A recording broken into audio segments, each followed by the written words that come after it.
Assalamualaikum warahmatullahi wabarakatuh. A'udzu billahi minasyaitonir rajim. Bismillahirrahmanirrahim. Sekarang makna ayat surah Ali Imran ayat 10.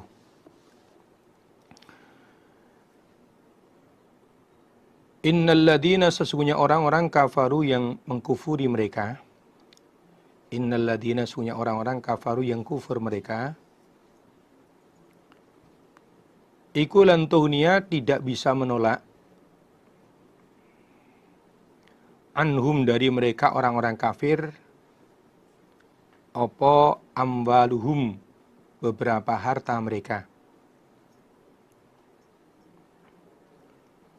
Wala, dan juga tidak bisa menolak sopo auladuhum, beberapa anak mereka. Tidak bisa menolak minallahi, dari siksa Allah, syai'an, pada sesuatu sedikit pun. Sesungguhnya hartanya orang kafir dan anak-anaknya orang kafir sedikit pun tidak akan bisa menolak siksa Allah yang akan menimpa diri mereka. Artinya, walaupun orang kafir itu di dunia anaknya banyak, hartanya banyak, yang menurut mereka nanti di hadapan Allah bisa mereka gunakan untuk mengurangi atau untuk menebus siksaan Allah yang akan menimpa dirinya, maka di sini dijelaskan oleh Allah bahwa harta maupun anaknya orang kafir sedikit pun tidak bisa digunakan untuk nebusi siksa Allah. Tidak bisa digunakan untuk menolak siksaan Allah yang akan menimpa diri mereka. Apalagi yang nggak kaya, yang nggak punya anak. Wa ulaika, dan mereka orang-orang kafir, ikuhum, mereka orang kafir, iku waqudun nar, penyalanya neraka. Dan orang-orang kafir itu adalah penyalanya neraka. Artinya, sebelum dimasuki orang kafir, keadaan neraka itu sudah berkobar-kobar, sudah menyala. Bahkan dijelaskan di dalam sebuah riwayat hadis, di neraka itu sudah dipanasi 1000 tahun, warnanya merah. Kemudian 1000 tahun warnanya putih. 1000 tahun lagi warnanya hitam. Di saat neraka keadaan warna hitam, sedang panas-panasnya itu, kemudian orang kafir dimasukkan ke dalam neraka, maka neraka itu akan berkobar-kobar. Itu namanya penyalanya neraka. Kada bi'ali Fir'aun, adapun kebiasaan orang kafir Mekah itu, kada bi'ali Fir'aun, sebagaimana kebiasaan keluarga Fir'aun. Di keluarga Fir'aun ini artinya Fir'aun dan kerabat-kerabatnya yang kafir, dan keluarga-keluarganya dan pasukannya yang kafir. Walladzina, dan orang-orang min qablihim, dari sebelum mereka al Fir'aun. Kebiasaan orang-orang kafir Mekah itu sebagaimana kebiasaan Fir'aun beserta keluarganya yang kafir dan orang-orang kafir sebelum Fir'aun. Sama. Nah, jadi kalau Fir'aun dan pasukannya dulu seperti itu, orang-orang kafir sebelum Fir'aun seperti itu, maka orang Mekah juga, orang-orang kafir Mekah juga sama kebiasaannya. Yaitu kadzabu, mendustakan mereka, biayatina, pada beberapa ayat kami Allah. Sehingga fa'akhadahum, lalu menyiksa pada mereka, sapa Allah bidzunubihim, sebab beberapa dosa mereka. Jadi kebiasaan orang-orang kafir Mekah, orang-orang kafir Quraisy itu seperti kebiasaannya Fir'aun dan keluarga-keluarganya yang kafir. Juga seperti kebiasaannya orang-orang kafir sebelum Fir'aun. Yaitu mereka semua mendustakan, mereka semua tidak percaya terhadap ayat-ayat kami Allah, terhadap ayat-ayat Allah. Sehingga sebab dosanya itu akhirnya mereka disiksa oleh Allah. Kalau orang-orang kafir zaman dulu sebab kafirnya, sebab mendustakannya terhadap ayat Allah disiksa oleh Allah. Kemudian Fir'aun dan pasukannya juga begitu, karena mereka mendustakan ayat Allah, tidak mempercayai ayat-ayat Allah sehingga disiksa oleh Allah. Maka orang-orang kafir Mekah juga akan seperti itu. Karena mereka mendustakan ayat-ayat Allah, tidak mau percaya dengan ayat-ayat Allah, juga nantinya mereka akan disiksa oleh Allah. Wallahu, adapun Allah, iku syadidul iqabi, berat menyiksanya. Berat menyiksanya terhadap orang-orang kafir dan orang-orang yang tidak mau bertobat. Oleh karena itu para warga jamaah, para kaum muslimin, para saudara-saudara mukminin semuanya, mumpung kita masih hidup di dunia, masih ada kesempatan untuk memperbaiki diri, marilah kita perbaiki diri kita. Dengan memperbanyak beramal-amal yang baik, menjaga diri dari dosa-dosa, dari pelanggaran-pelanggaran, dari kemaksiatan-kemaksiatan sekecil apapun. Apalagi ini menjelang bulan Ramadan, yang menurut dalil bahwa amalan-amalan yang baik di bulan Ramadan akan dilipat gandakan oleh Allah. Dalam sebuah hadis Rasulullah SAW bersabda, "Fattaqu syahra Ramadan, fa innal hasanat tudha'afu ma la tudha'afu fi masiwah." Dikata Nabi, berhati-hatilah pada bulan Ramadan. Sesungguhnya kebaikan-kebaikan di bulan Ramadan itu akan dilipatkan pada apa yang tidak dilipatkan di luar bulan Ramadan. Jadi mendekati bulan Ramadan ini, mari kita bersihkan diri kita dari dosa-dosa, dari pelanggaran-pelanggaran yang sudah kita kerjakan selama ini, dengan cara bertaubat kepada Allah, dengan taubatan nasuha, banyak mengerjakan sholat taubat, banyak membaca istighfar. Kemudian kalau kesalahan terhadap sesama anak Adam, ya dengan minta maaf, diminta keriduan pada orang yang pernah kita salahi, sehingga begitu masuk bulan Ramadan, betul-betul diri kita telah suci, telah bersih dari dosa-dosa, dari pelanggaran-pelanggaran, sehingga di bulan Ramadan kita bisa mengepolkan ibadah, bisa mencapai 5 sukses Ramadan. Yang pertama, itu kita bisa sukses puasanya selama sebulan penuh. Nanti kita usahakan kalau memang tidak sakit, kalau kondisi badannya sehat, diusahakan bisa puasa selama sebulan penuh. Nah, agar puasa kita nanti betul-betul diterima oleh Allah, jadi pahala, maka hal-hal yang sekiranya bisa membatalkan puasa, kita jauhi betul. Nah, termasuk diantaranya yang bisa membatalkan puasa itu selain makan minum adalah berkata dusta, ngomong bohong. Nah, kemudian yang kedua, sukses sholat tarawihnya, di sholat malamnya. Nah, kita usahakan meskipun di keadaan kita saat ini sedang ada cobaan virus corona COVID-19 ini, sehingga dari pemerintah kita dianjurkan untuk berdiam diri di rumah. Namun hal itu jangan sampai membuat kita lalai lupa terhadap ibadah.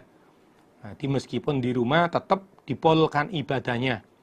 Nanti ketika bulan Ramadan, Di sholat tarawihnya, sholat lailnya tetap diusahakan bisa dikerjakan secara rutin. Yang kedua. Lalu yang ketiga, sukses Ramadan yaitu sukses membaca Al-Quran. Sebagaimana yang dikerjakan Rasulullah Shallallahu Alaihi Wasallam dan para sahabat.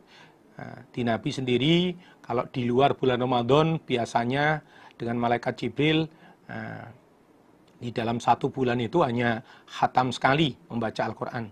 Untuk bulan Ramadan bisa lebih dari 1 kali. Maka diusahakan bagi kita kaum muslimin yang lancar membaca Al-Quran, diusahakan dalam bulan Ramadan nanti minimal dalam 1 bulan bisa menghatamkan bacaan Al-Quran 1 kali. Ini sukses yang ketiga, sukses bacaan Al-Qurannya. Lalu yang keempat, di dalam bulan Ramadan ada 1 malam yang yang pahalanya nilai ibadah, pahala ibadah di dalamnya itu lebih baik daripada 1000 bulan, yaitu Lailatul Qadar. Nanti maka sukses Ramadan yang keempat adalah sukses menggapai Lailatul Qadar. Karena Lailatul Qadar itu adanya di 10 malam yang akhir di bulan Ramadan.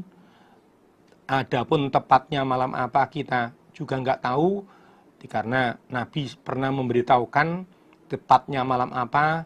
Namun karena suatu hal pada waktu itu ada sahabat yang sedang gaduh rame, sehingga akhirnya terlupakan. Maka Nabi sudah menginstruksikan taharrau Lailatul Qadar fil asril awakhir min Ramadan. Bersungguh-sungguhlah mencari Lailatul Qadar di dalam 10 malam yang akhir di bulan Ramadan. Jadi artinya mulai malam 21 sampai malam terakhir kita manfaatkan untuk i'tikaf, untuk lembur, ngepolkan ibadah, mencari Lailatul Qadar. Kemudian sukses yang kelima yaitu sukses zakat fitrahnya. Di puasa yang kita kerjakan selama 1 bulan penuh bulan Ramadan itu masih menggantung, belum diterima oleh Allah, belum diberi pahala, sehingga kita melaksanakan zakat fitrah. Maka mulai dari sekarang mungkin perlu dipersiapkan untuk membayar zakat fitrah itu. Zakat fitrahnya nanti tetap dibayarnya nanti di bulan Ramadan, bukan sekarang, tapi dari sekarang kita persiapkan, apalagi dalam kondisi situasi yang seperti sekarang ini. Di banyak saudara-saudara kita yang tadinya punya penghasilan, punya pekerjaan, karena adanya wabah COVID-19 ini sehingga tidak bisa bekerja lagi. Maka meskipun begitu, kita usahakan dari sekarang dipersiapkan untuk persiapan zakat fitrah itu, sehingga selesai Ramadan betul-betul kita bisa mencapai 5 sukses Ramadan, dan di akhir Ramadan setelah selesai bulan Ramadan kita betul-betul bisa mencapai seperti apa yang disabdakan Rasulullah Sallallahu Alaihi Wasallam, man shoma Ramadana imanan wa ihtisaban ghufira lahu ma taqaddama min dambi wa man qamahu imanan wa ihtisaban ghufira lahu ma taqaddama min dambi. Itu barang siapa yang puasa di bulan Ramadan karena iman, membenarkan bahwa puasa Ramadan itu perintah Allah, wa ihtisaban, dan diniati mencari pahala, ghufira lahu ma taqaddama min dambi, maka dosa-dosa yang telah lewat akan diampuni oleh Allah. Qul, katakanlah wahai Muhammad, lilladzina, kepada orang-orang kafaru yang kufur mereka, satughlabuna, akan dikalahkan kamu sekalian orang kafir, wa tuhsyaruna, dan akan dikumpulkan kamu sekalian, ila jahannama, pada neraka jahanam, wa bi'sal mihadu, dan sejelek-jeleknya alas adapun neraka jahanam. Muhammad, katakan pada orang-orang kafir, di orang kafir, kalian semua di dunianya akan dikalahkan oleh orang-orang iman.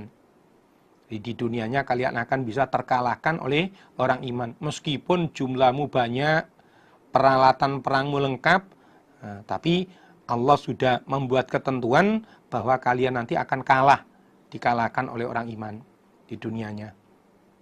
Dan di akhiratnya kalian semua akan dikumpulkan pada neraka jahanam. Yang mana neraka jahanam itu sejelek-jeleknya alas, di sejelek-jeleknya tempat tinggal yang neraka jahanam itu. Di ayat ini menerangkan bahwa orang kafir itu sejak di dunianya sampai di akhiratnya dia akan selalu mengalami kekalahan, dia mengalami penderitaan. Nah, di dunianya dikalahkan oleh orang iman, bisa ditaklukkan oleh orang iman, di akhiratnya akan dimasukkan ke dalam neraka jahanam. Qad kana, sungguh ada, lakum, bagi kamu sekalian orang iman, opo ayatun, ayat, tanda-tanda, fi fi'ataini, di dalam dua golongan, iltaqata, yang bertemu keduanya, itu golongan orang iman dan orang kafir yang bertemu pada waktu perang Badar.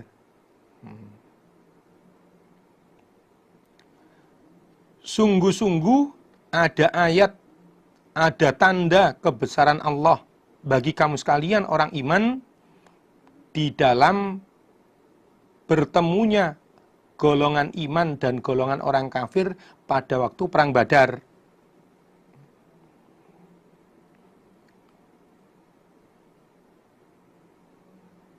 Di saat itu orang iman jumlahnya 313, sementara orang kafir jumlahnya 1000. Di orang iman peralatan perangnya cukup minim. Ada sebuah riwayat mengatakan bahwa orang iman waktu itu kudanya hanya 2 ekor. Kemudian baju perangnya 6, pedangnya 8, yang lain berjalan kaki. Sementara orang-orang kafir peralatannya, persenjataannya lengkap.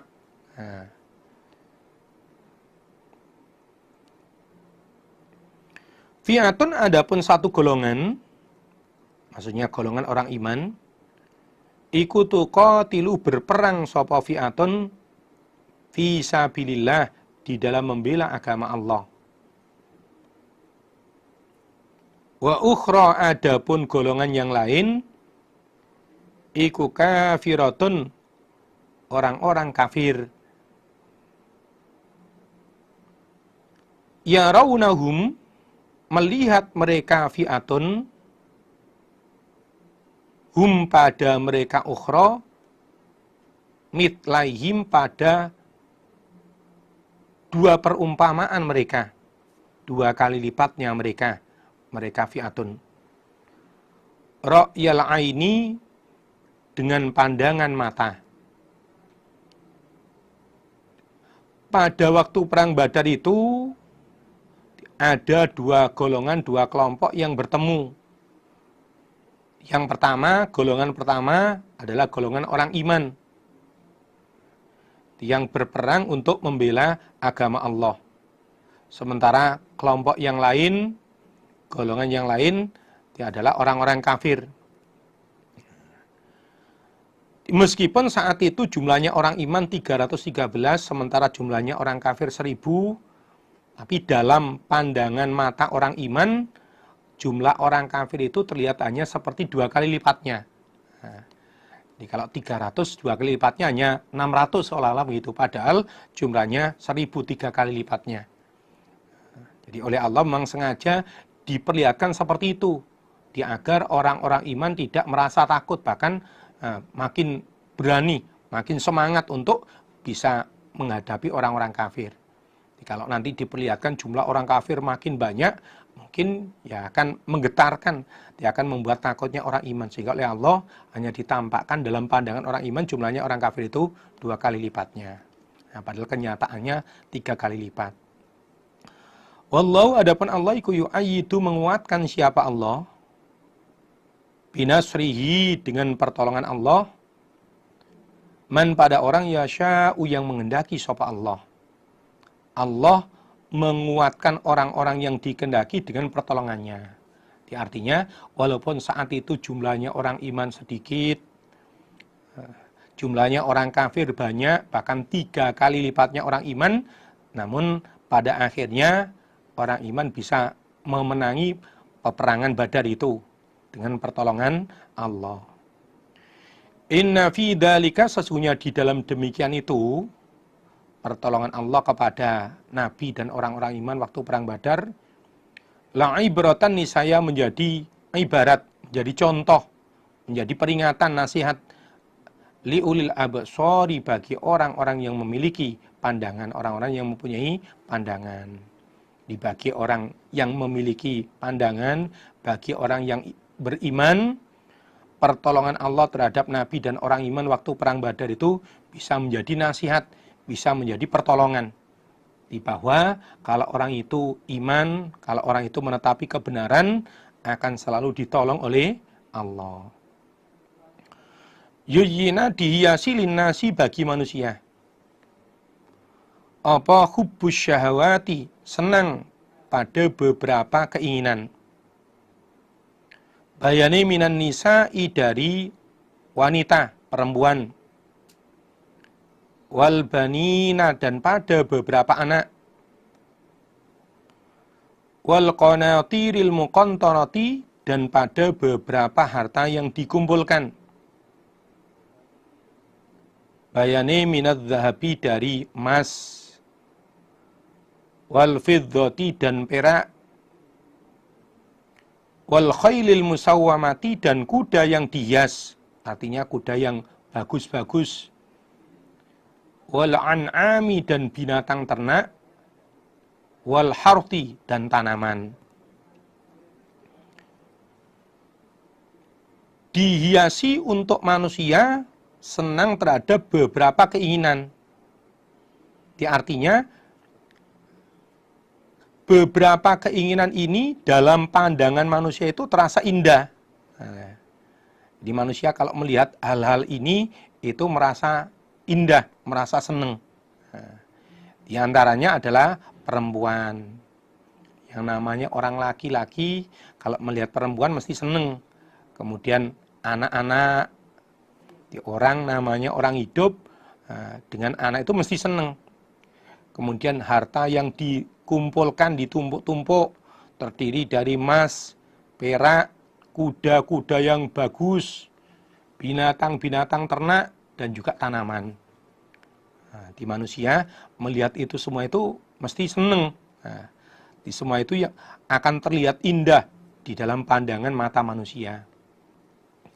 Namun perlu diketahui bahwa dzalika, demikian itu wanita, anak, harta yang terdiri dari emas, perak, kuda yang bagus, ternak, tanaman, itu semua mataul hayatid dunya, kesenangan kehidupan dunia. Namun perlu diketahui bahwa semua itu adalah kesenangan hidup dunia. Artinya dia hanya bisa dinikmati selama hidup di dunia. Wallahu, adapun Allah, indahu, di sisi Allah, husnul ma'abi, sebaik-baiknya tempat kembali. Adapun sebaik-baik tempat kembali, artinya surga, berada di sisi Allah. Nah, artinya, mari kita gunakan kesenangan-kesenangan kehidupan dunia yang tersebut di atas tadi untuk mencari tempat kembali yang terbaik di sisi Allah. Jadi kita gunakan perempuan, istri kita gunakan anak-anak kita manfaatkan harta-harta kita untuk mencari surga di hadapan Allah. Di caranya ya istri kita, anak-anak kita rambut dengan baik, kita fahamkan bab agamanya, sehingga menjadi orang yang ahli ibadah. Dengan anak kita, istri kita menjadi orang yang ahli ibadah, maka bisa menjadi amal jariah bagi kita. Kemudian harta kita juga begitu. Di harta kita manfaatkan untuk pembelaan sabilillah, tidak hanya dinikmati, tetapi juga untuk pembelaan kelancaran sabilillah, kelancaran agama Allah. Dimanfaatkan untuk bangun masjid-masjid, bangun tempat-tempat ibadah, tempat-tempat kegiatan mengaji. Nah, sehingga meskipun nanti kita sudah meninggal, terus mengalir pahalanya menjadi amal jariah bagi kita. Qul, katakanlah wahai Muhammad, unabbiukum, adakah bercerita aku kum pada kamu sekalian.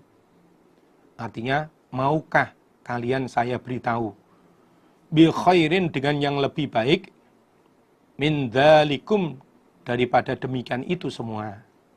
Muhammad, katakan Mat, kepada orang-orang iman, maukah kalian saya beritahu di sesuatu yang lebih baik daripada semua itu, daripada perempuan, anak-anak, harta yang ditumpuk-tumpuk. Mau enggak kalian saya kabari di sesuatu yang lebih baik daripada semua itu.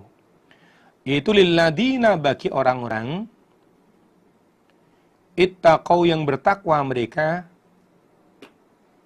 inda rabbihim di sisi Tuhan mereka, jannatun beberapa surga.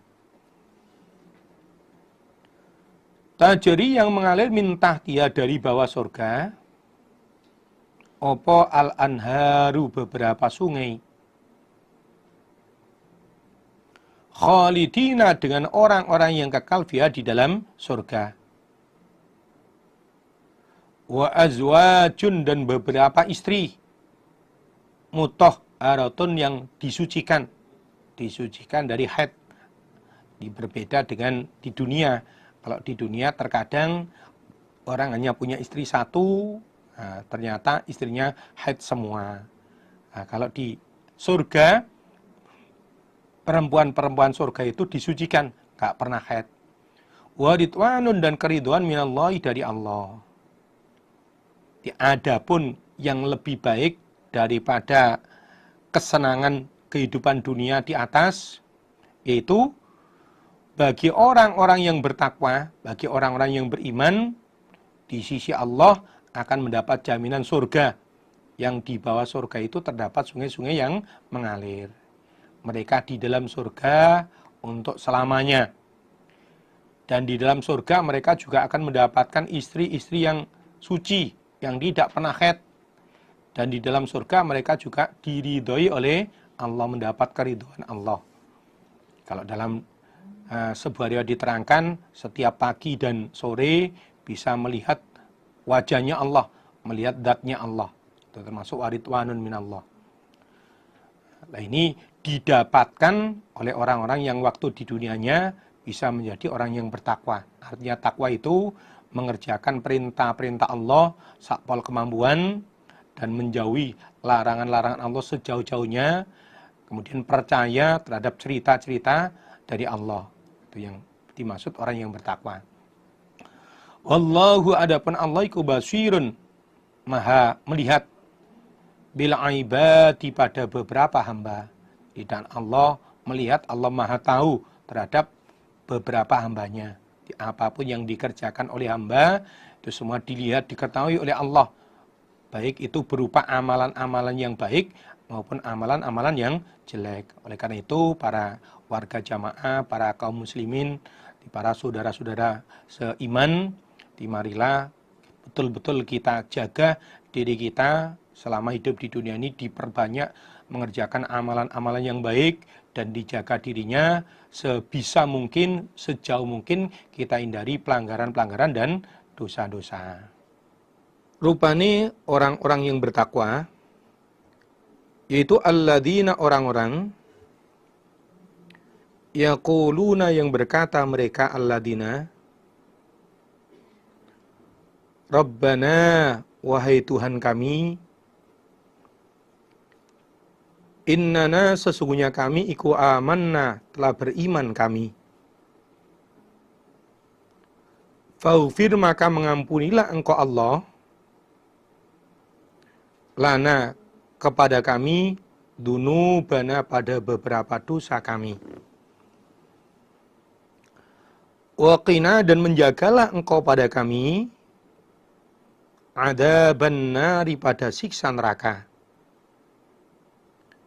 Kalau di ayat sebelumnya diterangkan bahwa sesuatu yang lebih baik daripada kesenangan-kesenangan hidup di dunia adalah orang-orang yang takwa, yang mendapat jaminan surga di hadapan Allah nanti. Adapun yang dikatakan orang yang bertakwa, yaitu orang-orang yang selalu berdoa kepada Allah, Ya Allah, sesungguhnya kami telah beriman kepadamu, beriman pada malaikat-malaikatmu, beriman pada kitab-kitabmu, beriman pada nabi-nabimu, rasul-rasulmu. Maka ampunilah dosa-dosa kami dan jagalah kami dari siksa neraka. Doa ini adalah doanya orang-orang yang selalu bertakwa, orang iman. As-sabirina, orang-orang yang sabar. Was-shadiqina, dan orang-orang yang sungguh dalam imannya. Wal qanitina, dan orang-orang yang tunduk, orang-orang yang patuh, di atasnya taat, qanitin itu. Wal munfiqina, dan orang-orang yang infak, di ahli infak, ahli sedekah. Wal mustaghfirina, dan orang-orang yang minta ampun bil ashari, di waktu sahur. Di hadapun orang-orang yang bertakwa, dia adalah orang-orang yang sabar. Di sabar itu ada 3 macam. Di sabar untuk mengerjakan perintah, sabar untuk menjauhi larangan-larangan, kemudian sabar terhadap cobaan. Nah, semua itu dikerjakan, dilakukan oleh orang yang takwa. Dan orang yang takwa itu juga jujur, sungguh dalam imannya. Jadi keimanannya sungguh-sungguh, tidak ragu, tidak tanpa syarat. Nah, kemudian orang yang bertakwa itu adalah orang-orang yang tunduk, yang patuh. Di apapun yang diperintahkan oleh Allah Rasul, dia akan dikerjakan sakpol kemampuan, tanpa ada alasan-alasan. Kemudian orang yang bertakwa lagi adalah orang-orang yang ahli infak, ahli sodakoh, menyisihkan sebagian hartanya untuk pembelaan agama Allah. Dan di waktu sahur, di sepertiga malam akhir, mereka juga selalu mohon ampunan kepada Allah. Bisa bangun untuk mengerjakan sholat tahajud, kemudian setelah itu bisa berdoa dan mohon pengampunan kepada Allah. Itulah sifat-sifatnya, ciri-cirinya, atau keadaannya orang yang bertakwa seperti itu. Syahidah, telah menyaksikan sapa Allah anau, bahwasanya la ilaha, tidak ada Tuhan yang berhak disembah illa huwa, kecuali Dia Allah. Wal malaikatu, dan beberapa malaikat juga menyaksikan bahwa tidak ada Tuhan yang berhak disembah kecuali Allah. Wa ulul ilmi, dan orang yang mempunyai ilmu. Qaiman, dengan orang-orang yang menetapi, qaiman dengan orang yang menetapi, bil qisti, dengan adil, juga menyaksikan bahwa tidak ada Tuhan yang berhak disembah selain Allah. Allah, para malaikat, juga orang-orang yang memiliki ilmu, yang menetapi adil, menyaksikan bahwa tidak ada Tuhan yang berhak disembah selain Allah. Ya Allah ya nyaksikan, malaikat ya nyaksikan, orang-orang yang berilmu, orang-orang yang selalu menetapi adil juga menyaksikan di bawah tidak ada Tuhan yang berhak disembah selain Allah. La ilaha, tidak ada Tuhan illa huwa, kecuali Dia Allah. Al-Azizu, Maha perkasa, Al-Hakimu, lagi Maha menghukumi. Inna dina, sesungguhnya agama, indallahi, di sisi Allah, iku al-Islamu, Islam. Sesungguhnya agama yang diterima di sisi Allah itu hanya agama Islam. Alif lam dalam kata al-Islam mempunyai tujuan, mempunyai maksud, di bawah hanya Islam. Sesungguhnya agama yang diterima di hadapan Allah nanti hanya Islam. Kalau hanya Islam, bagaimana dengan agama-agama yang lain? Ya, berdasarkan ayat ini di agama selain Islam oleh Allah tidak dianggap agama. Di syariat yang diberlakukan oleh Allah mulai zaman Nabi Adam sampai nanti hari kiamat itu sama di syariat Islam. Hanya syariat Islamnya itu yang beda-beda. Jadi kalau zaman Nabi Musa dulu ya menggunakan kitab Taurat. Kalau zaman Nabi Isa dulu syariat yang berlaku ya kitab Injil. Sedangkan sekarang untuk kita sebagai umat Rasulullah Sallallahu Alaihi Wasallam, Islam kita syariatnya adalah menetapi Al-Quran dan Al-Hadits. Wa makhtalafa, dan tidak berselisih sopo alladzina, orang-orang utu yang diberi mereka Alkitab pada kitab, orang-orang ahli kitab, orang-orang Yahudi Nasrani. Tidak berselisih, tidak tampak perselisihannya illa kecuali min ba'di ma ja'ahum, dari setelahnya datang pada mereka alladzina utul kitab apa ilmu.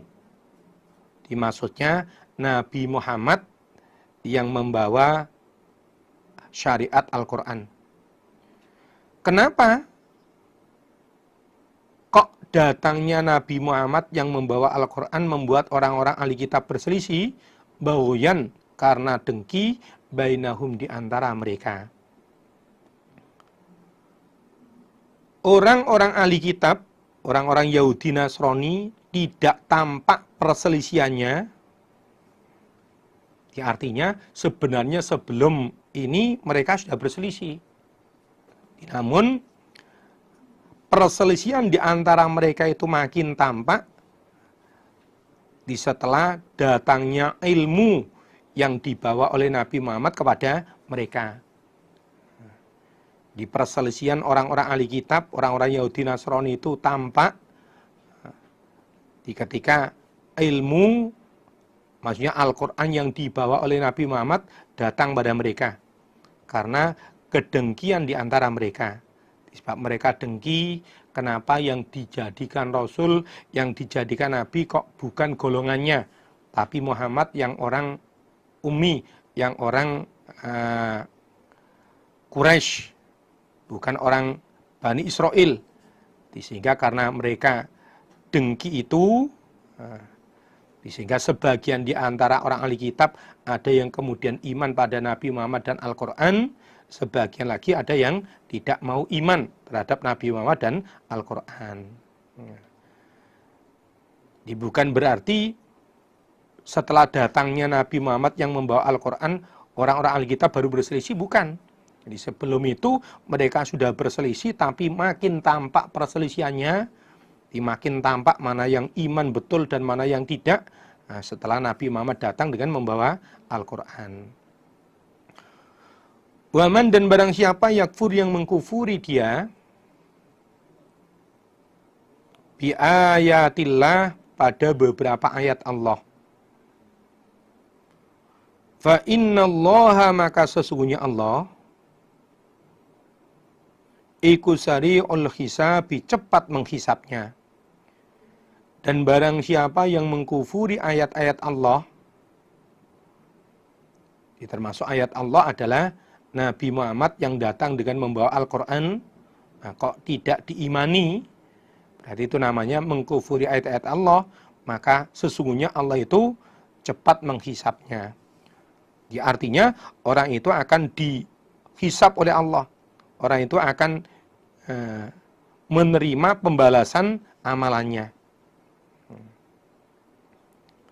Jadi karena tidak mau iman terhadap ayat-ayat Allah, ya pastinya tentunya dia akan dimasukkan ke dalam neraka. Oleh karena itu para warga jamaah yang saya hormati, kita bersyukur sekali pada kesempatan ini. Alhamdulillahirabbil alamin, jazahumullahu khaira, jazakumullahu khaira. Di saat ini kita sudah berada di dalam agama Islam. Berarti menurut ayat ini, apa yang kita tetapi saat ini itu sudah pas. Di agama yang kita tetapi saat ini adalah agama yang akan diterima besok di hadapan Allah. Hanya saja para warga jamaah yang saya hormati, kalau zaman Nabi dulu yang penting Islam bisa diterima oleh Allah. Untuk saat ini, bahkan sebelum Rasulullah SAW wafat, beliau sudah bersabda, "Sataftariqu ummati ala 73 millah, kulluhum finnar illa millatan wahidah." Qalu wa man hiya ya Rasulullah? Qala ma ana alihi ashabi. Di sebelum Rasulullah SAW wafat, beliau sudah bersabda, di sesungguhnya umatku, di orang Islam ini akan berpecah belah menjadi 73 kelompok, 73 agama. Dan semuanya masuk neraka, kecuali agama yang satu. Nah, kemudian para sahabat bertanya pada Nabi, qalu wa man hiya ya Rasulullah? Siapakah Nabi yang satu itu? Oleh Nabi dijawab, yaitu qala ma ana alihi ashabi. Yaitu apa-apa yang saya tetapi dan ditetapi oleh sahabat-sahabat saya. Artinya di agama Islam yang betul-betul diterima oleh Allah, dia adalah agama Islam seperti yang dikerjakan oleh Nabi dan para sahabat-sahabatnya. Itu agama Islam yang betul-betul dasarnya berdasarkan Al-Quran dan Al-Hadith. Oleh karena itu, pada kesempatan yang berbahagia ini, kita memanfaatkan waktu kita untuk mengkaji Al-Quran, mengkaji Al-Hadith, agar kita bisa mengamalkan isinya Quran Hadis, agar kita bisa mengerjakan Islam sesuai dengan syariat Quran Hadis. Jadi kalau yang kita tetapi, yang kita kaji, yang kita kerjakan itu betul-betul berdasarkan Quran Hadis, sebagaimana yang disabdakan Rasulullah Shallallahu Alaihi Wasallam, taraktu fikum amrain lan tadhillu ma tamassaktum bima kitabillahi wa sunnati Nabi Shallallahu Alaihi Wasallam. Yang artinya, telah kutinggalkan di kalangan kamu sekalian orang iman dua perkara. Selama kamu sekalian mau berpedoman pada dua perkara itu, mau berpegang teguh pada dua perkara itu, maka tidak akan tersesat. Itu Al-Quran dan Al-Hadith. Nah, termasuk pada kesempatan ini kita ngaji Al-Quran, karena kita orang Indonesia, kita orang Jawa, kita bukan orang Arab, sementara Al-Quran itu bahasanya bahasa Arab, sehingga perlu kita kaji. Nah, termasuk ini kita maknai kata per kata, kemudian diterangkan apa kandungan pengertian atau artinya ayat ini, sehingga kita bisa memahami, kemudian bisa mengamalkan. Mudah-mudahan Allah senantiasa memberikan faham dan barokah. Fa in hajjuka, maka jika membantah mereka orang-orang ahli kitab kepada engkau Muhammad, fakul, maka berkatalah engkau Muhammad, aslamtu, menyerahkan aku, aslamtu, menyerahkan aku, wajahi, pada wajahku, artinya diriku, lillahi, kepada Allah. Waman, dan orang ittaba'ani, yang mengikuti siapa man ni padaku Nabi. Muhammad, jika orang-orang ahli kitab membantah padamu, maka katakan bahwa saya dan orang-orang yang mengikuti saya dan pengikut-pengikut saya, menyerahkan diri saya, menyerahkan wajah saya kepada Allah. Artinya saya dan pengikut-pengikut saya menyerah pada Allah, menetapi agama Islam. Jika orang-orang ahli kitab membantah padamu Muhammad, kenapa kamu menetapi Islam?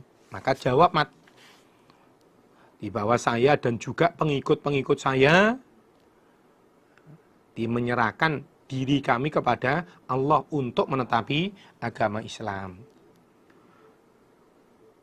Wa qul, dan berkatalah engkau Muhammad,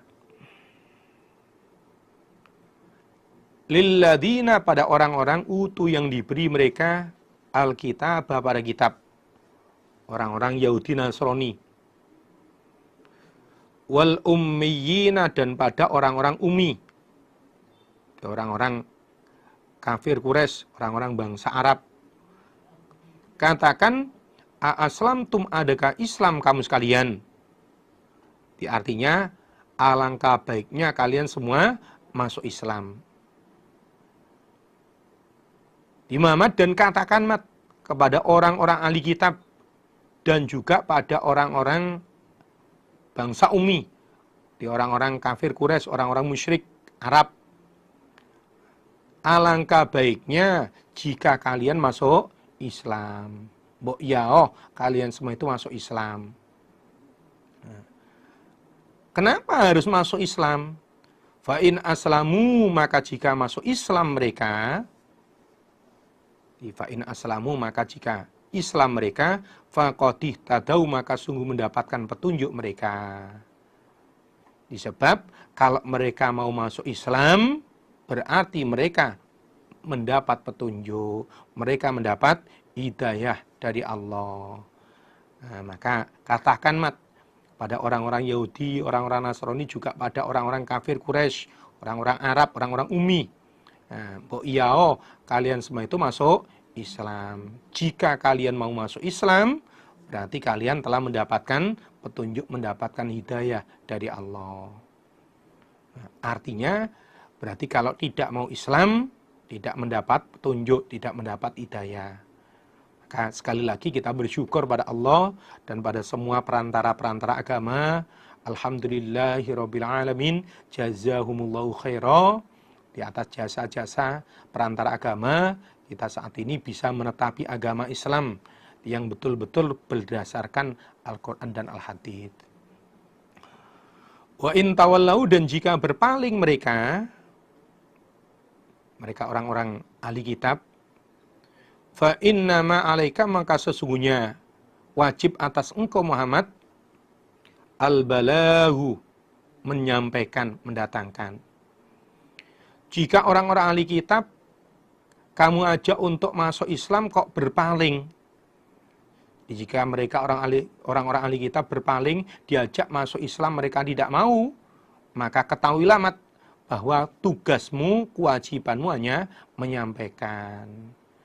Yang penting sudah kamu ajak, adapun mereka tidak mau, ya sudah. Maka ayat ini, wa in tawallau fa innama alaikal balau, ini mansuh, nasanya saif. Artinya saif itu adalah ayat-ayat di dalam Al-Quran yang isinya perintah Allah terhadap orang iman untuk memerangi orang-orang kafir. Jadi kalau mereka diajak iman nggak mau, ya diperangi. Nah, kalau zaman dulu seperti itu. Kalau sekarang ya kita nasihati, kita terus, kita dakwahi, terutama dengan dakwah yang menyejukkan, dengan nasihat-nasihat yang enak didengar, yang menyenangkan, terutama dengan bilhal, dengan tindakan. Kita tunjukkan pada orang-orang selain Islam, di bahwa Islam itu menyejukkan, Islam itu indah, Islam itu tidak keras, sehingga mereka bisa fanatik, bisa condong terhadap Islam, bahkan bisa masuk Islam. Wallahu, adapun Allah, iku basirun, maha tahu, basirun, melihat, bil ibadi, pada beberapa hamba. Dan Allah mengetahui, Allah maha melihat terhadap hamba-hambanya. Di apapun yang dikerjakan oleh hamba, entah itu berupa kebaikan maupun berupa kejelekan, semua dilihat oleh Allah. Bahkan bukan hanya dilihat, tapi akan diberi balasan. Jika itu berupa kebaikan, akan diberi pahala, dimasukkan surga. Kalau itu berupa kejelekan, berupa pelanggaran, dia akan ditulis dosa dan dibalas, dimasukkan ke dalam neraka. Innalladzina, sesungguhnya orang-orang Yahudi Bani Israel, yakfuruna, yang mengkufuri mereka, bi ayatillah, pada beberapa ayat Allah. Di ayat ini tentang orang-orang Yahudi Bani Israel. Wa yaqtuluna, dan membunuh mereka, an-nabiyyina, pada beberapa nabi, bi ghairi haqqin, dengan tanpa hak. Apa ada membunuh nabi yang hak itu. Nah, karena nggak ada itu, makanya dikatakan membunuh Nabi yang dengan tidak benar. Pernah dalam satu hari, orang Yahudi Bani Israel itu membunuh 43 orang Nabi. Wa yaqtuluna, dan membunuh mereka alladzina yakfuruna bi ayatillah, alladzina, pada orang-orang ya'muruna, yang perintah mereka alladzina bil qisti, pada adil, bil qisti dengan adil, dengan benar, minan nasi, dari manusia. Pernah dalam membunuh mubalek, membunuh orang-orang yang perintah kebaikan sebanyak 170 orang. Orang yang seperti itu, fabasyiru, maka memberilah kabar engkau Muhammad pada mereka alladzina yakfuruna bi ayatillah, bi'adzabin, dengan siksaan alimin, yang pedih. Sesungguhnya orang-orang Yahudi Bani Israel yang mengkufuri ayat-ayat Allah dan membunuh beberapa nabi dengan tanpa hak, juga membunuh orang-orang yang perintah dengan adil kepada orang lain. Orang-orang yang seperti itu beritahu Muhammad dengan siksaan yang pedih. Ini dijelaskan dalam sebuah riwayat an Abi Ubaidah bin Al-Jarrah radhiyallahu an qol qultu ya Rasulullah ayyun nasi asyaddu adaban yaumal qiyamah. Dikata Abi Ubaidah ibn Al-Jarrah, saya bertanya pada nabi-nabi, siapakah manusia yang paling berat siksaannya di hari kiamat? Qala rajulun qatala nabiyyan aw man amara bil ma'ruf wa naha 'anil munkar. Lalu Nabi menjawab, manusia yang paling berat siksaannya di hari kiamat adalah seorang laki-laki yang membunuh nabi atau membunuh pada orang yang perintah pada kebaikan dan mencegah dari kemungkaran. Tsumma qara'a Rasulullah sallallahu alaihi wasallam, innal ladzina yakfuruna bi ayatillah wa yaqtuluna an-nabiyyina bighairi haqqin wa yaqtuluna alladzina ya'muruna bil qisti minan nas fabashshirhum bi'adzabin alim. Lalu Nabi baca dalilnya ini. Sesungguhnya orang-orang yang mengkufuri ayat-ayat Allah, membunuh beberapa nabi dengan tanpa hak, dan membunuh orang-orang yang perintah kebaikan pada manusia, maka kabarilah mereka dengan siksaan yang pedih. Al-ayah. Tsumma qala Rasulullah sallallahu alaihi wasallam. Lalu Nabi bersabda, ya Aba Ubaidah, qatalat banu Israila salatatan wa arba'una nabiyan min awalin nahar fi sa'atin wahidah. Setelah Nabi baca ayat itu, lalu Nabi bersabda pada Abu Ubaidah, Abu Ubaidah, orang Bani Israel dulu pernah di pagi hari membunuh 43 nabi dalam satu waktu. Faqama mi'atun wa sab'una rajulan min Bani Israel fa'amaru man qatalahum bil ma'ruf wa nahauhum anil munkar faqataluhum jami'an min akhirin nahar min dalikal yaum. Setelah orang Bani Israel pagi hari membunuh 43 nabi, lalu ada 170 mubalek yang menasihati pada mereka, perintah pada mereka untuk berbuat baik dan mencegah pada mereka untuk berbuat kemungkaran. Lalu ke 170 mubalek itu pun dibunuh di sore hari, di hari yang sama. Fahum alladzina dzakarallahu azza wajal. Mereka ini adalah orang-orang yang oleh Allah disebutkan di dalam surat Ali Imran di ayat 21 ini. Di orang-orang Yahudi Bani Israel yang mengkufuri ayat-ayat Allah, membunuh nabi dengan tanpa hak, dan membunuh orang-orang yang perintah kebaikan pada orang lain. Beritahu mereka Muhammad, di bawah mereka akan mendapatkan siksaan yang pedih. Di sewaktu-waktu mati, mereka diancam masuk neraka. Ulaika, mereka itu, orang-orang yang mengkufuri ayat-ayat Allah, membunuh nabi dengan tanpa hak, membunuh orang yang amar ma'ruf, iku alladzina, orang-orang, habitat, yang terhapus opo a'maluhum, beberapa amal mereka, yang lebur, yang terhapus opo a'maluhum, beberapa amal mereka, fid dunya, di dunia, wal akhirati dan akhirat. Wa ma lahum dan tidak ada bagi mereka min nasirin, orang-orang yang menolong. Di orang-orang yang mengkufuri ayat-ayat Allah, membunuh nabi dengan tanpa hak, membunuh orang-orang, membunuh manusia yang perintah pada orang lain dengan baik. Nah, di mereka itu orang-orang yang terhapus amalannya di dunia dan di akhiratnya. Di dunianya amalannya terhapus, di akhiratnya nggak dapat balasan pahala. Wa malahum min nasirin, dan di akhiratnya ketika disiksa oleh Allah, mereka nggak ada yang bisa menolong, nggak ada yang bisa menyelamatkan dari siksa Allah. Oleh karena itu, di para saudara-saudari jamaah yang saya hormati, di kita betul-betul supaya menjaga diri.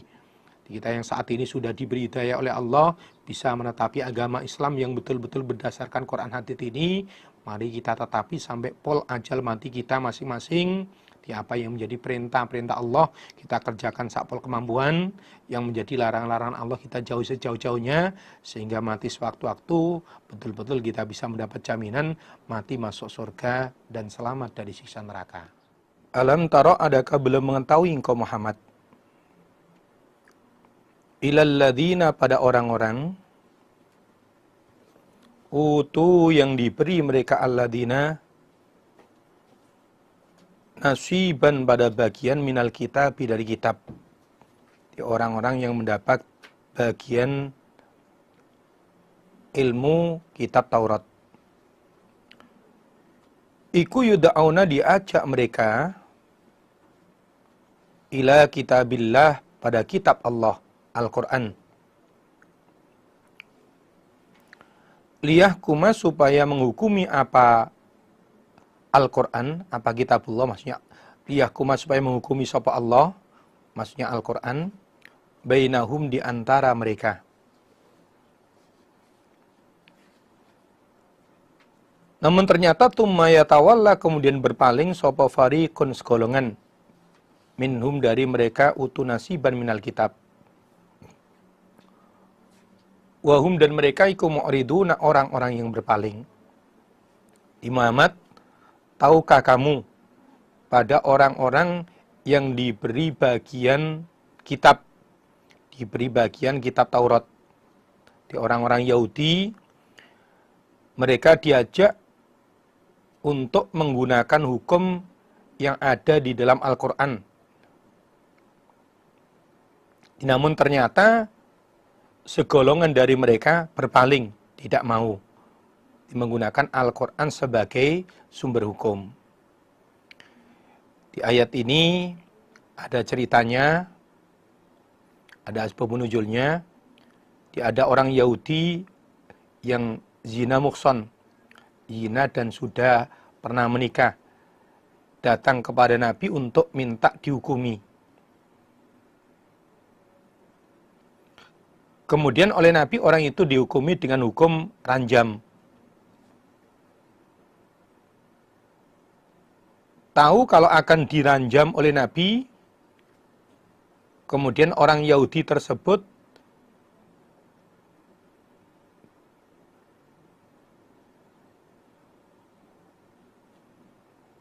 tidak mau menerima. Dimana dia berkata bahwa di dalam kitab Tauratnya tidak ada hukum ranjam.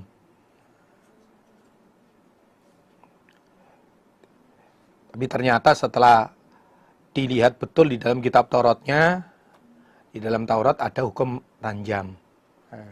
Di asbabun nuzulnya ceritanya ayat ini seperti itu.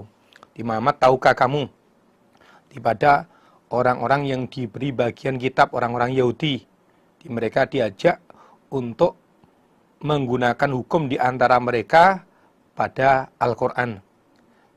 Mereka diajak untuk berhukum pada Al-Quran di antara mereka.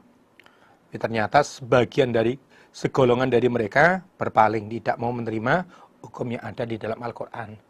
Dan ceritanya seperti tadi, ada orang Yahudi yang zina muhsan, zina sudah pernah menikah, datang pada Nabi minta hukum. Karena jelas orang itu sudah pernah menikah oleh Nabi, kemudian dihukumi dengan hukum ranjam. mengetahui kalau akan diranjam, dia tidak bisa menerima. Nah, bahkan dia mengatakan kalau di dalam kitab Tauratnya tidak ada hukum ranjam. Dzalika, demikian itu, berpaling dari hukum yang ada di dalam kitab Allah. Bi'annahum, sebab sesungguhnya mereka, orang-orang Yahudi, iku qalu, berkata mereka, lan tamassana, tidak akan menimpa pada kami, opo annaru, api neraka, illa, kecuali ayyaman, di dalam beberapa hari, ma'dudatin, yang dihitung-hitung, yaitu selama 40 hari. Sebagaimana nenek moyangnya orang Yahudi dulu menyembah anak sapi. Wa gharrahum, dan menipu pada mereka, orang-orang Yahudi, fi dinihim, di dalam agama mereka. Apa ma apa-apa kanu, yang ada mereka Yahudi, iku yaftaruna, mengada-ada mereka, membuat-buat mereka. Adanya sebagian dari orang Yahudi berpaling saat dihukumi dengan Al-Quran, sebab mereka telah mengatakan bahwa kami tidak akan masuk neraka kecuali hanya beberapa hari yang diketahui. Adanya sebagian orang Yahudi ketika dihukumi dengan Al-Quran tidak bisa menerima, berpaling, sebab mereka punya angen-angen, punya prinsip pol-polnya masuk neraka paling lamanya 40 hari. Sebagaimana dulu kakek moyangnya orang-orang Yahudi menyembah anak sapi itu. Dan apa yang mereka buat, di kedustaan yang mereka perbuat itu, menipu pada orang Yahudi dari agamanya. Terbujuk oleh ucapannya, oleh perbuatan dustanya itu, sehingga mereka tidak bisa menetapi agamanya. Wa gharrahum fi dinihim ma kanu yaftarun. Di apa-apa yang mereka buat-buat, mereka ada-adakan, kebohongan itu menipu pada mereka di dalam menetapi agamanya. Karena tertipu oleh perbuatan dustanya, mengatakan bahwa pol-polnya masuk neraka paling lama 40 hari, sehingga mereka tidak bisa menetapi peraturan agamanya. Fakaifa, maka bagaimana keadaannya orang-orang Yahudi? Idza jama'nahum, ketika mengumpulkan kami Allah, pada mereka, liyaumin, pada hari, di dalam hari, la raiba, tidak ada keraguan, fihi, di dalam hari, artinya hari kiamat. Wa ufiyat, dan ditetapi sapa kullu nafsin, tiap-tiap diri, ma, pada apa-apa, kasabat, yang telah mengerjakan sapa kullu nafs. Wahum, dan mereka, iku la yutlamuna, tidak dianiaya mereka. Bagaimana keadaannya orang-orang Yahudi ketika kami Allah mengumpulkan mereka di hari kiamat, di hari yang tidak diragukan lagi kedatangannya. Dan di dalam hari kiamat, tiap-tiap diri akan dibalas pada apa yang telah dikerjakan selama di dunia. Tidak ada yang dianiaya.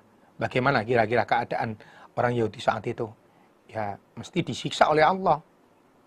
Mesti deblek dia. Sebab di dunianya mereka tidak mau beriman, tidak mau menggunakan hukum pada kitab Allah.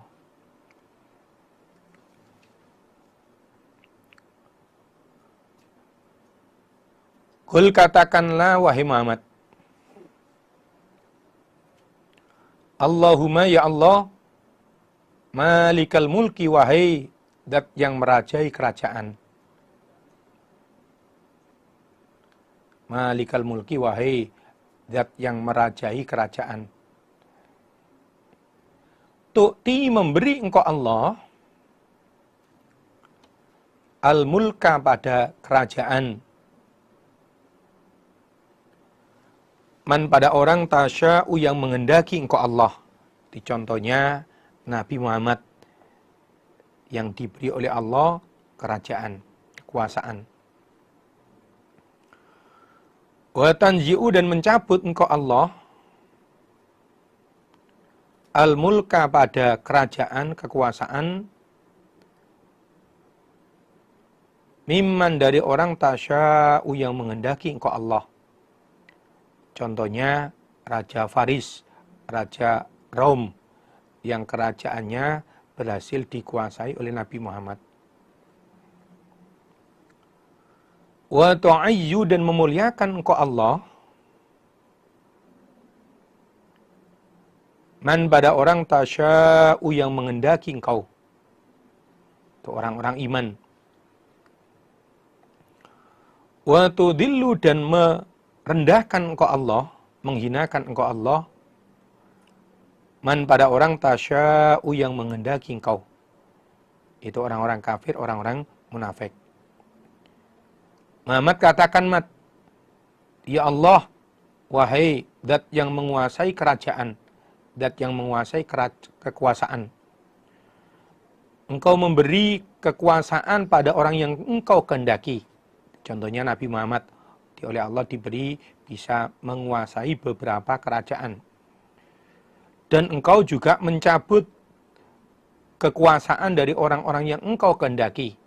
Contohnya Raja Faris, Raja Rom, yang kerajaannya bisa dikuasai oleh Nabi dan orang-orang iman. Engkau memuliakan orang-orang yang engkau kehendaki, hanya orang-orang iman.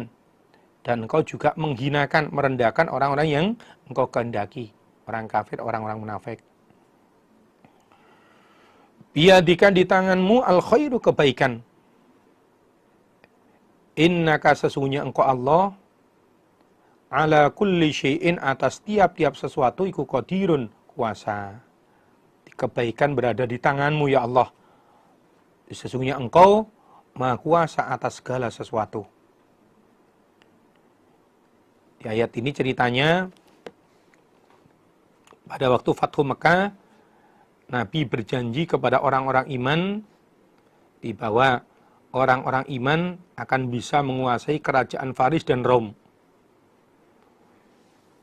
Mendengar yang dikatakan Nabi itu, lalu orang-orang munafik dan orang-orang kafir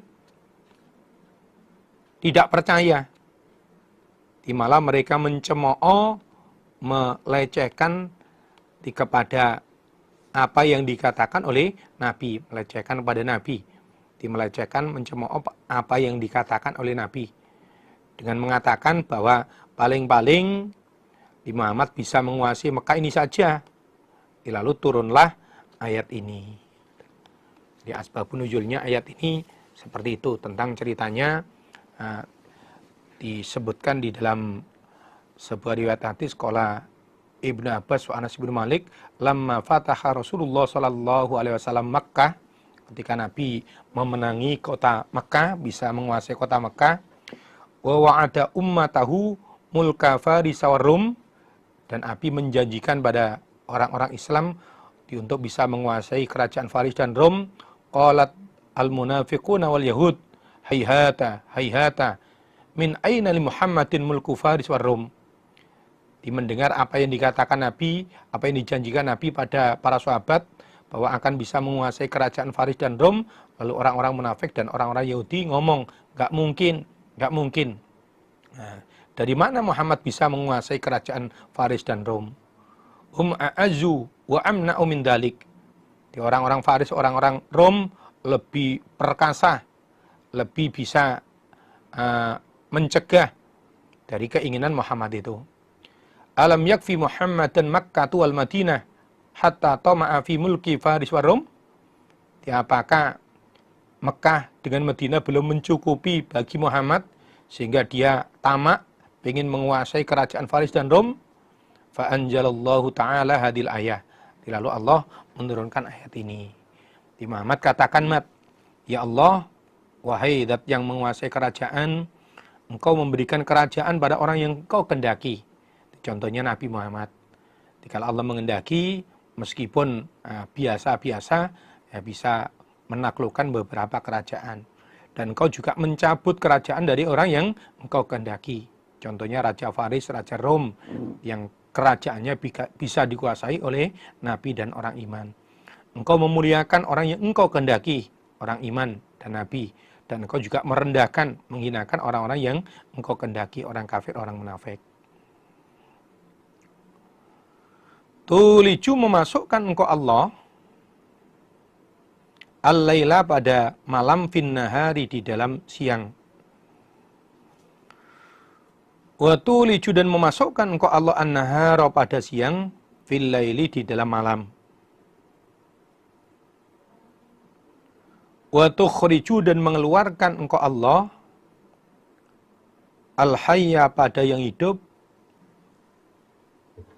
minal mayyiti dari yang mati. Dan engkau mengeluarkan yang hidup dari yang mati.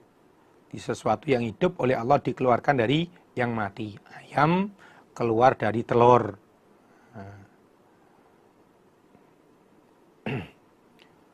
Wa tukhriju dan mengeluarkan engkau Allah al-mayyita pada yang mati minal hayyi dari yang hidup. Dan engkau juga mengeluarkan yang mati asalnya dari yang hidup. Di telur asalnya dari ayam. Ya Allah, engkau memasukkan malam ke dalam siang, dan engkau juga memasukkan siang ke dalam malam. Di habis siang malam, habis malam siang. Atau terkadang di saat-saat tertentu lebih panjang malamnya daripada siangnya. Nanti di musim tertentu lagi, nanti lebih panjang siangnya daripada malamnya. Itu semua yang menjadikan Allah. Dan engkau mengeluarkan yang hidup dari yang mati. Mengeluarkan ayam asalnya dari telur. Manusia asalnya dari sperma. Dan engkau mengeluarkan yang mati dari yang hidup. Mengeluarkan telur dari ayam. Sperma dari manusia. Itu semua Allah yang membuat itu. Wa tarzuku dan memberi rizki engkau Allah man pada orang tasya'u yang menghendaki engkau bi ghairi hisabin dengan tanpa hitungan, tanpa hisapan. Dan engkau memberi rizki tanpa hitungan pada orang-orang yang engkau kehendaki. Termasuk Nabi oleh Allah diberi bisa menguasai kerajaan Faris, kerajaan Rom, padahal tadinya tidak diperhitungkan. Tidak mungkin kerajaan Rom, kerajaan Faris yang begitu kuatnya, masukan perangnya juga begitu hebatnya, bisa ditaklukkan oleh Nabi dan orang-orang iman. Namun kalau Allah mengendaki, tidak ada sesuatu yang tidak mungkin. Wa tarzuqu man tasya' bi ghairi hisab. Dan engkau memberikan rezeki tanpa hisapan, tanpa diperhitungkan pada orang-orang yang engkau kehendaki. Ini sudah terbukti sejak zaman Nabi dulu sampai zaman sekarang. Jadi tadinya Islam ini juga begitu.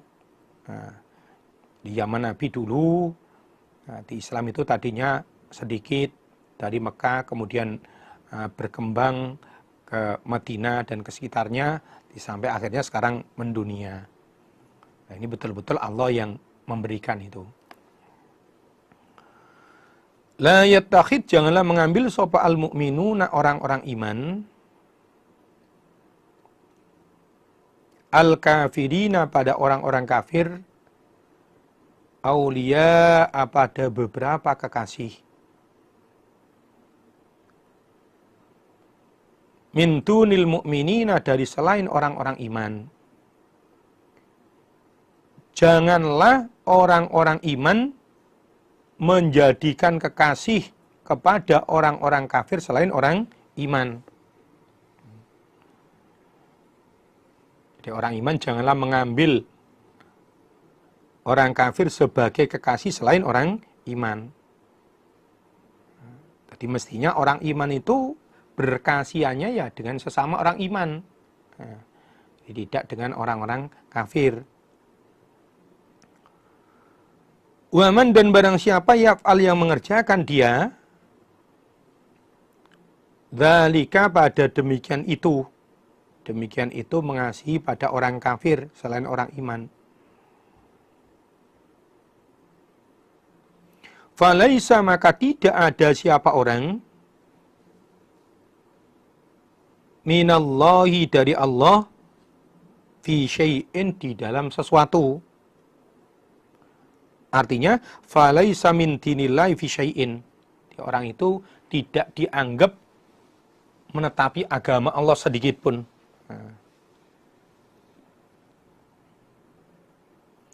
Illa kecuali antattaqu, bahwa menjaga kamu sekalian minhum dari mereka orang-orang kafir tuqatan dengan sungguh menjaga.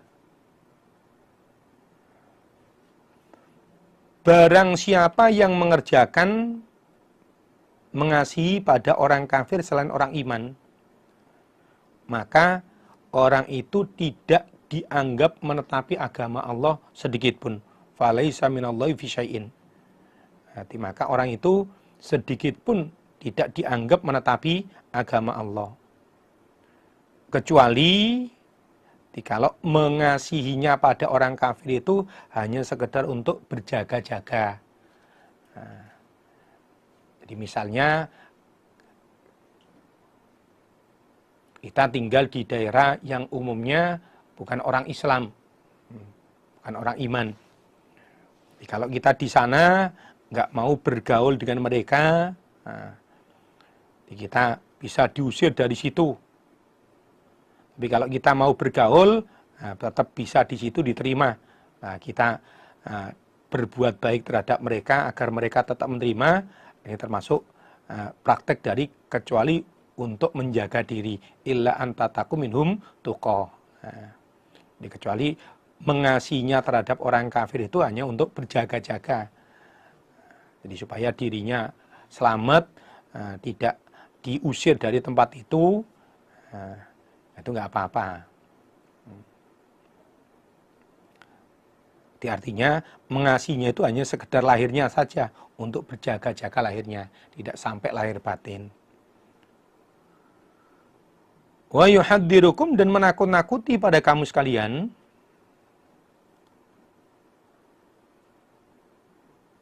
sapa Allahu Allah, nafsahu pada dirinya Allah, artinya siksanya Allah. Dan Allah menakut-nakuti padamu menggunakan siksanya. Wa yuhadzirukumullahu nafsah. Allah menakut-nakuti pada kalian orang iman dengan menggunakan siksanya.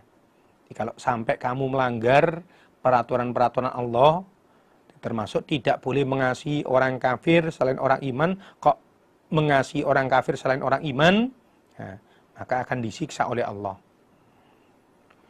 Kecuali kalau hanya sekedar lahirnya saja itu untuk berjaga-jaga. Wa ilallahi, dan pada Allah al-masiru, tempat kembali.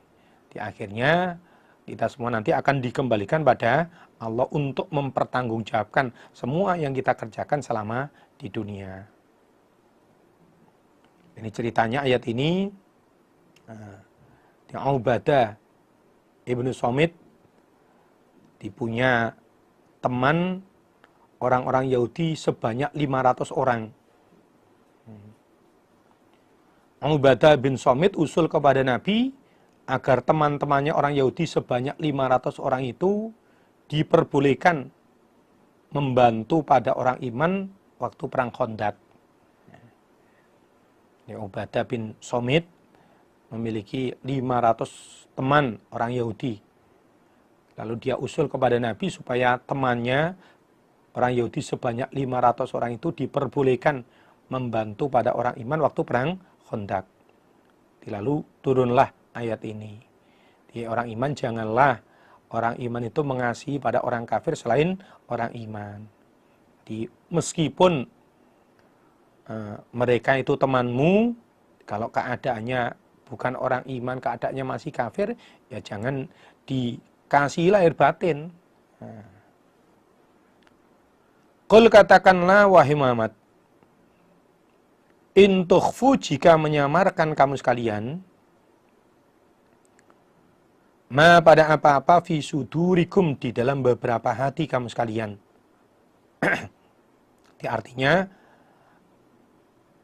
mengasihimu terhadap orang-orang selain orang-orang kafir itu kamu samarkan.